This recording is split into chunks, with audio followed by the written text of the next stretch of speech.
Finally, here's a sneak preview of the Ultimate Movie tie-in. These are early development pictures of The Dig, a game based on an idea by movie director Steven Spielberg.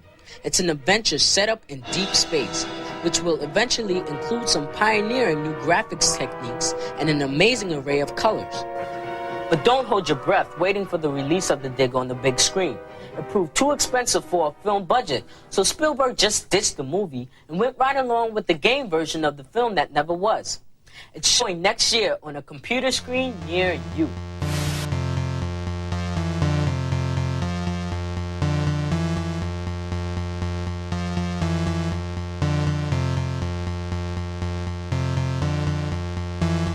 Hello, I'm Brian and welcome to Drink the Video Games. Today we are taking a look at another classic LucasArts point-and-click adventure game, but with one very noticeable name attached to it. Released on PC CD-ROM in November of 1995 and on Macintosh in 1996, this game would go through 6 years of development, several project leads, and become a cult classic in the world of PC adventure games. Today we are talking about The Dig. Low here. Come on out, kids. The water's fine. Robin's here. Going independent.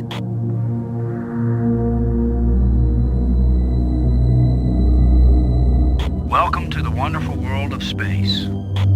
Don't bump into anything. I'll be careful, Commander. Brink here, going independent.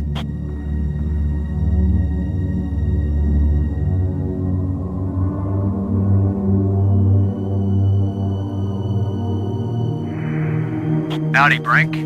Welcome to the place where geology and astronomy meet. A professor once told me, astronomers are geologists with clean hands and a squint. You going to quote him on that in some magazine, Robbins? I'm just part of the landing team right now, Commander Lowe. When a telescope detects an asteroid on a collision course with Earth, a 5-person expedition will be sent to blast Attila off its deadly trajectory and save the day. But when the spacewalk team, led by Commander Boston Lowe, voiced by Robert Patrick, Dr. Ludger Brink, voiced by Stephen Bloom, and Maggie Robbins, voiced by Marie Weiss, discover that the asteroid is more than just an asteroid, they'll be sent on a journey across space and time to an alien land in the pursuit of a way back home. With the convergence of movies and computer games, it was perhaps inevitable that special effects giant Industrial Light and Magic should eventually get involved in the creation of a game. Who better to produce that game than ILM's sister company, LucasArts? The Dig, as we know it, released in 1995, but the road to get to the game was long and winding. Plus, if you listen to Noah Falstein or Brian Moriarty tell it, it all began with an earthquake and an idea from Steven Spielberg.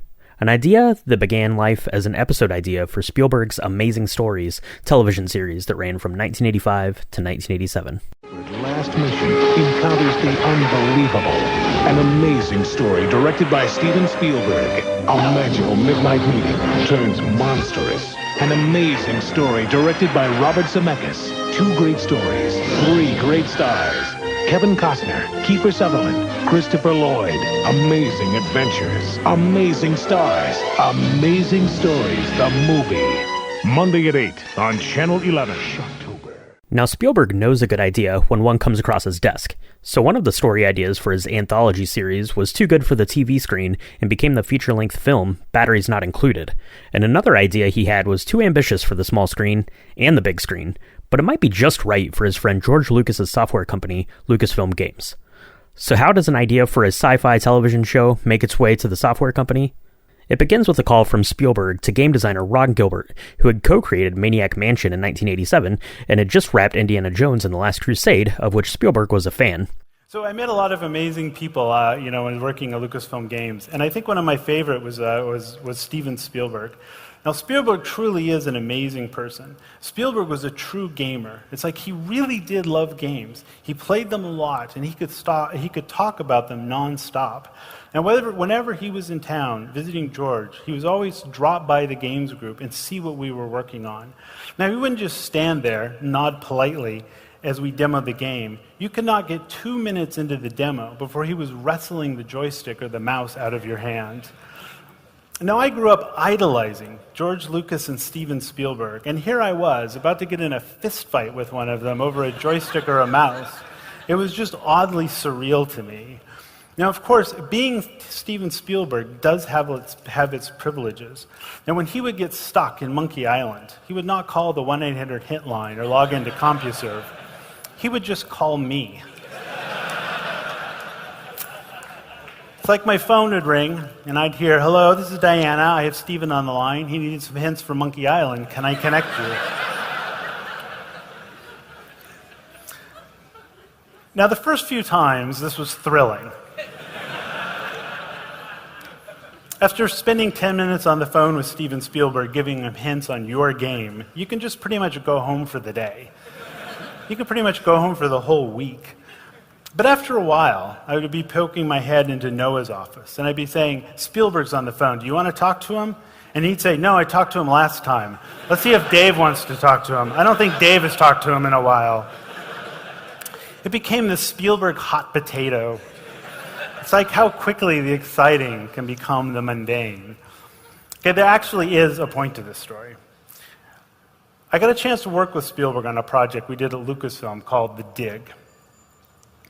And this was an idea, This was an idea that Spielberg had for a game, and he wanted us to make it.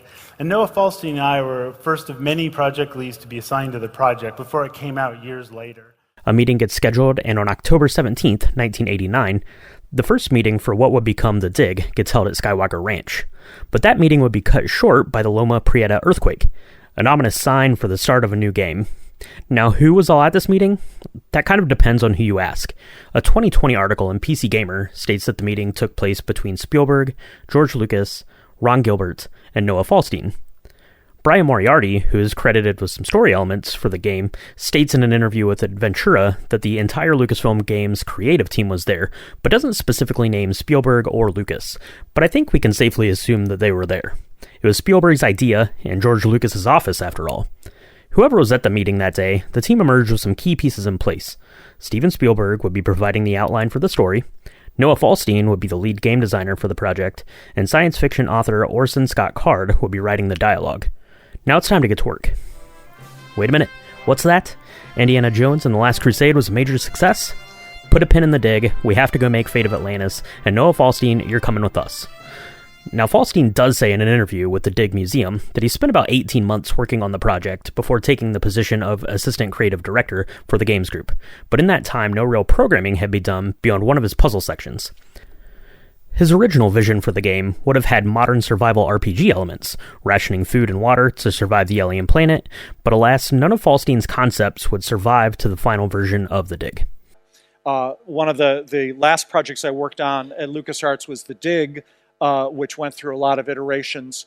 I won't get into much detail because I'm running out of time. I'll just say that there was the Loma Prieta earthquake in 1989 was, at this point, the last really big earthquake in the Bay Area, and it happened just a few minutes after we were in the main house. This was a beautiful conference room there with a huge mahogany desk, and they had announced that I was going to be the project leader on the Dig, and a few minutes later, the earth started shaking, which probably was a good sign that we should have heeded.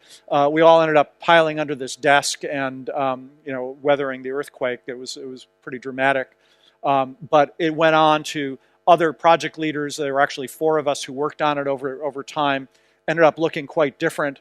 The version I had was much closer to Steven Spielberg's original vision, which was kind of a combination of the movies Treasure of Sierra Madre and The Forbidden Planet.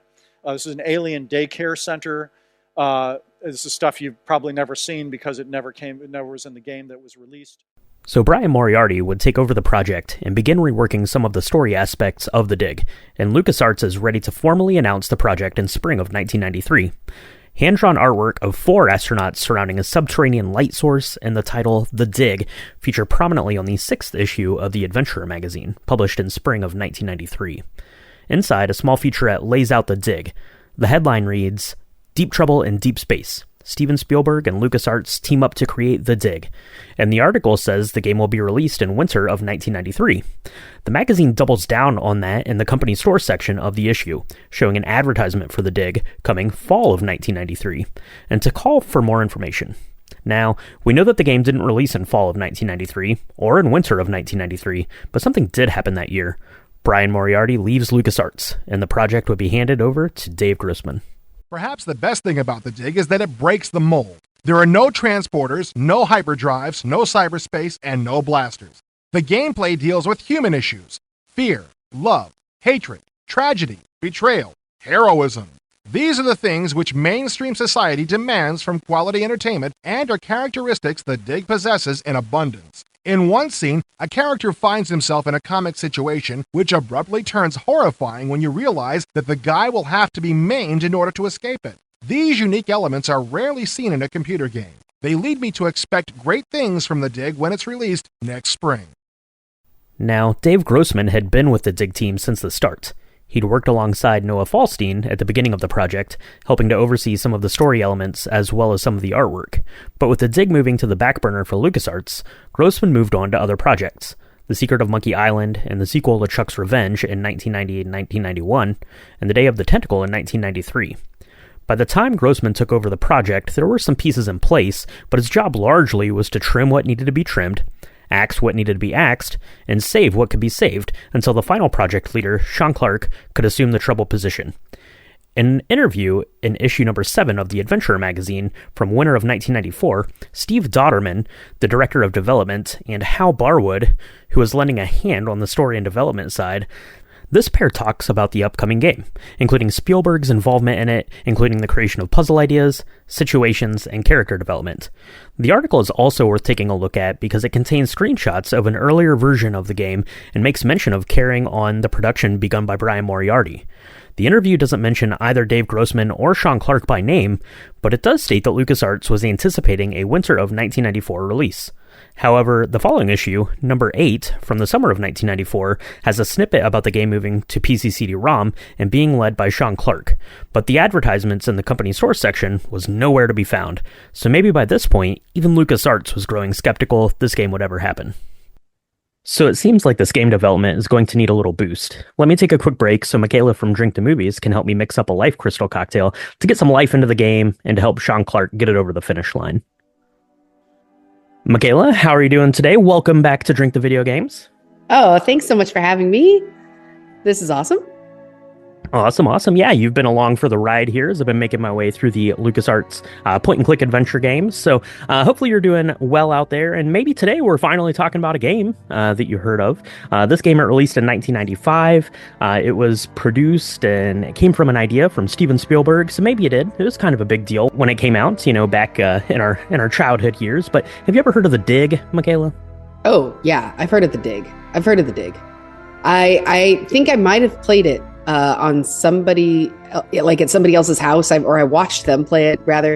Okay. And that's probably where a lot of people got the idea of like playing a game on YouTube with other people watching, is that's how it starts, right? You always have that one friend who has the video game console or has the game on PC or whatever it is, right?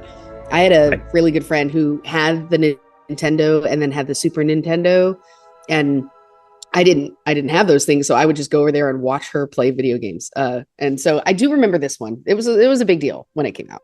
Yeah, for sure. I remember back in those days, you always had like that one kid in class or that one friend that had like the super cool technology. Like they had like the best computer. They had like some weird like video game machine that no one else had or could afford or something, right? So you all like went over to their house and just watched them play games on it, right? You were sat in awe. But yeah, The Dig was a big deal, right? It came from the brain of Steven Spielberg. They touted it as this big Steven Spielberg production. So, it made a splash in terms of advertising the game. But the game was fraught with terror. So the original pitch, it came out in 1989. The game didn't release until 1995, which is quite a bit of development hell in a time when video games, really were cranking out, in just a couple of years. But this game, it finally came together. And part of the game, you get transported to this alien planet, and part of that then is there are these little life crystals in the game. You use a life crystal to revive a member of your party that has died. You do that. You use it for a couple of other puzzles. You revive this little like sea turtle creature, and I thought maybe it could help revive the production of The Dig. So what we're doing today is we're going to mix up a life crystal cocktail. It is bright green. It kind of looks like an egg. It's going to be perfect for The Dig. So Michaela, would you be so kind as to mix one of these up for everyone? I sure can. So you're going to need a cocktail shaker tin filled with ice. In that, you're going to combine 2 ounces of your favorite white rum, an ounce of blue curacao, an ounce of Midori melon liquor for that green hue, an ounce of pineapple juice, and then you're going to shake this real vigorously. It's going to get kind of frothy because of the pineapple juice. I don't know why. It's the science. But then because it gets a little frothy, you're going to want to strain that into a chilled cocktail glass, and then you're going to drink it. It's real green, Ryan. It is real green. It is incredibly green. It is incredibly green. Just like the life crystals in the game. It is very green. And I served mine in kind of a round glass. I wanted it to look like an egg, because that's what they look like more or less in the game. There are these things, they're kind of filled with this liquid, right? You crack them open and toss them onto a couple of things throughout the game. So I wanted to recreate that because I thought that was kind of a classic, like, image from the game. It's something that is included throughout the game. Really, you even help to put a machine back together to create these things in the game. So I wanted to really focus in on that. But let's talk about the cocktail here a little bit. These are some flavors that are kind of divisive, right? Blue curacao, you either love or you hate. Midori, that melon liqueur is something you really love or you hate. But this, to me, it's very tropical tasting. In my pictures that you'll see on the video and on social media and all that, I served it straight up because I just want it to look like a green egg, but I like to have mine over some ice, crushed ice preferably, and then you can sip and enjoy, and it's kind of like a beach, like tiki sort of a thing, but it has a little bit more body and character, I think, from that Midori. If you wanted to skip that and leave it a little less green, you could probably do that and just do the rum, blue curacao, and pineapple juice. That would be a pretty simple cocktail. But what did you think about this one, Michaela? So I really liked this. Surprisingly, I'm not a huge fan of Midori. As we know at Drink the Movies, I kind of stay away from it. And so then I have to force myself to find drinks with it in it because I have a giant bottle that I have to get rid of. But this I thought was actually pretty good. First of all, it's absolutely beautiful. I love the color. I think you doing it without ice is really what gives it's spot on. It looks just like that really bright green that's in the actual dig. So I love that. But I thought this tasted pretty good. If you think it's too sweet, just add more rum, add a little bit more pineapple juice. The pineapple juice, you're going to want to make sure is like really good quality pineapple juice, because I think that the tartness is what's going to combat the sweetness to make it kind of a little bit more well-balanced. But all in all, I thought this was a good drink. I do agree with you. I think that if you're going to do this for the long haul, you're going to want to add some crushed ice to it, but then it looks like little baby crystals inside it. So that's fun, That's fun. Absolutely. Just like the dig itself. So that is going to wrap it up here for the cocktail portion, mixing up this life crystal, and we're going to get back to the dig. We have a lot of work to do to get this thing published. And here's a fun fact, Michaela, you might not have remembered this from your childhood, but Boston Lowe, the character you are, he's voiced by none other than Robert Patrick, the T-1000 from Terminator 2. So there you go. So let's go ahead and take a quick break, and we'll be right back to continue our chat about the dig.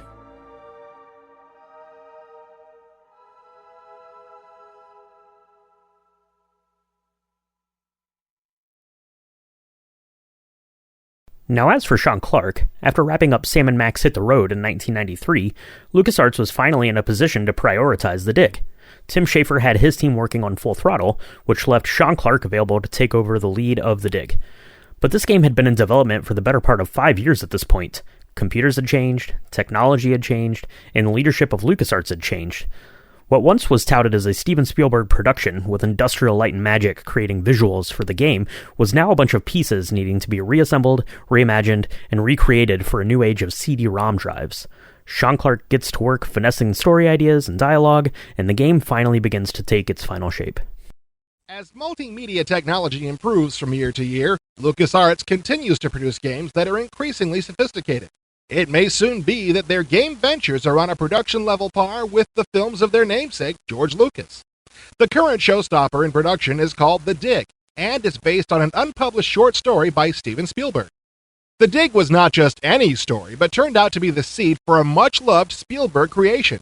We talked about these origins with project leader Sean Clark. It was a story idea that Spielberg came up with, was looking for a vehicle for it, was thinking about a short television show, kind of an episode thing, and from that was born the Amazing Stories concept. And this was never done for that or in any other form, mostly I believe for cost of the set. I have two people with you, one's a geologist, one's a journalist going up there to sort of help PR for the NASA agency.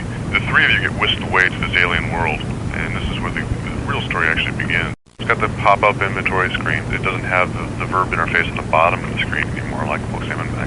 The only verb you really have is the look at verb. For the rest of the time, all you have to do is click on something, and it will do contextually what it's supposed to do. If it's supposed to pick it up, it will pick up the object. If it's supposed to open something, it will open it.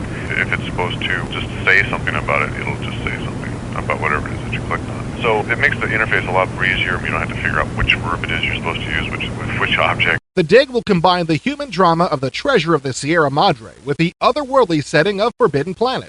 It will also have one of the most extensive marketing campaigns ever created for a computer game, including a novelization published by Warner Books and an audio drama and CD soundtrack from Polygram. Given George Lucas's interest in licensing, maybe there'll even be action figures.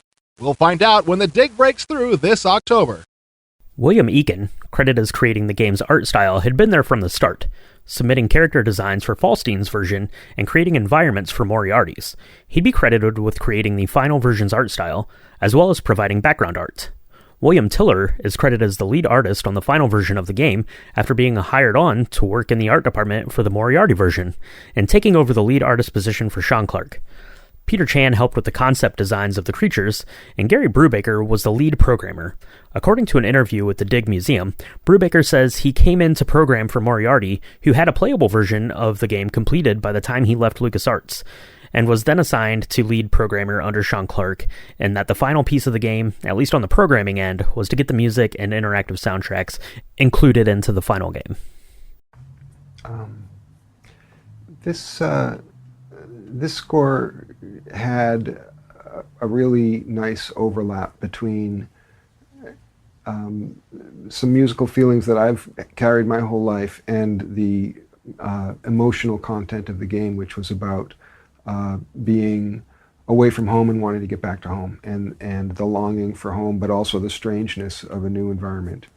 And it just, for me, I didn't have to look for the musical language. It was really just a matter of pulling it out from myself. And part of the way that I facilitated that I got the rights to use snippets of Wagner, which what I did is I went through a 2 CD set of a bunch of his music and isolated out moments where he had, wherever he had a chord that was sustaining long enough that it was kind of a stable chord for just a measure or 2 measures, sometimes 3. And I had maybe, I don't remember, was it 800 of those little snippets eventually? And so I was able to compose a score using big, fat, lush Batman strings on the K2000.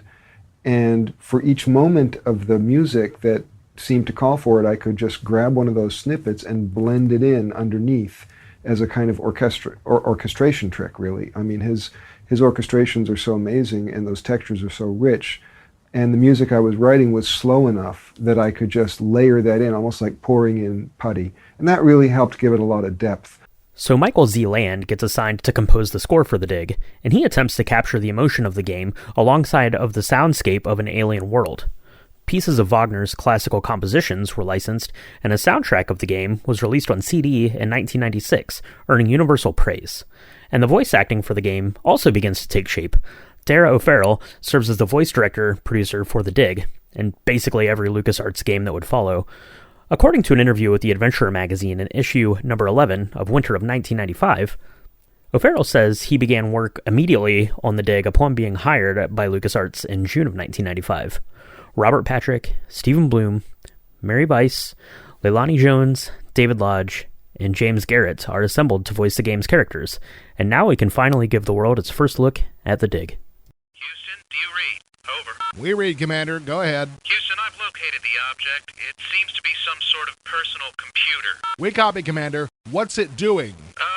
Looks like it's running some sort of game. Wait, I've got a logo. Okay. It's the Dig, the new graphic adventure from LucasArts. Okay, Commander. Go ahead and play it and report your findings to us. Okay, that's a wrap, Commander. Hold on a moment. What?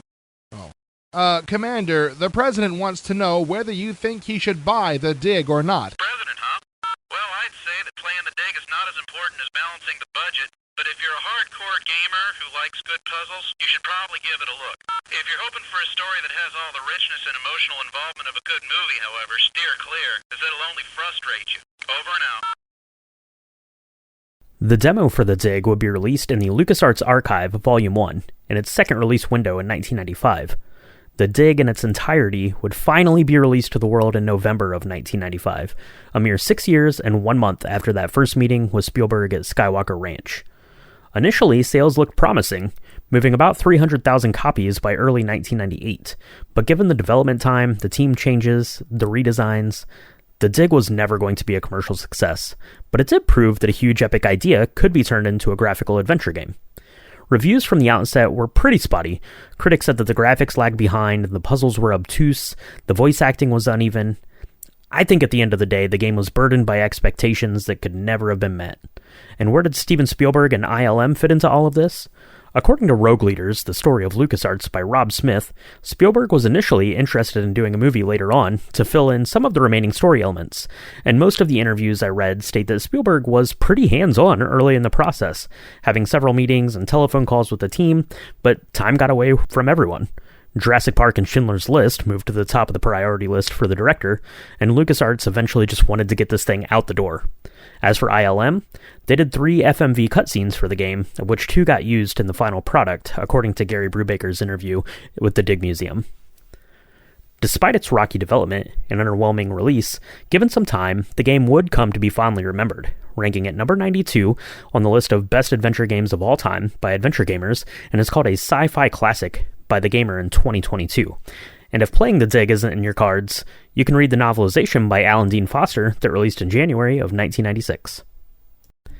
Now as for me, I remember having The Dig, being so excited for it. Steven Spielberg, LucasArts, a point-and-click adventure sounded like the greatest thing that could ever exist. I got the game, I played it, it was frustrating, some of the puzzles made no sense, I got stuck on the planet right alongside Boston Low, and I loved it. The feeling of accomplishment I had when I finally got past a puzzle was like no other. 14-year-old me thought it looked amazing, jived with the story, and present-day me is quickly falling in love with the soundtrack as a true work of art. Now I want to know about your history with The Dig. Did you play it back near its release? Had you only ever heard about this mysterious Steven Spielberg video game that time forgot? Or are you completely new to this adventure? Let me know all of that stuff down in the comments or on our social medias at Drink the Video Games on Instagram, Threads, and Blue Sky. And if you mix up a Life Crystal cocktail to go along with the game, definitely let me know that. And make sure you are subscribed to the YouTube channel. That's where the video version of the podcast, as well as the playthrough of The Dig, is going to be posting throughout the month. And let me tell you, going back to play The Dig was an awesome time. So if you've never played it or you haven't played it in a while, come check it out. It was a really great time going back through that game with everyone. That's going to wrap it up for this LucasArts point-and-click adventure, talking about The Dig. Like, subscribe, rate the podcast on Apple Podcasts or Spotify. Thanks for joining me. Cheers. Brian out.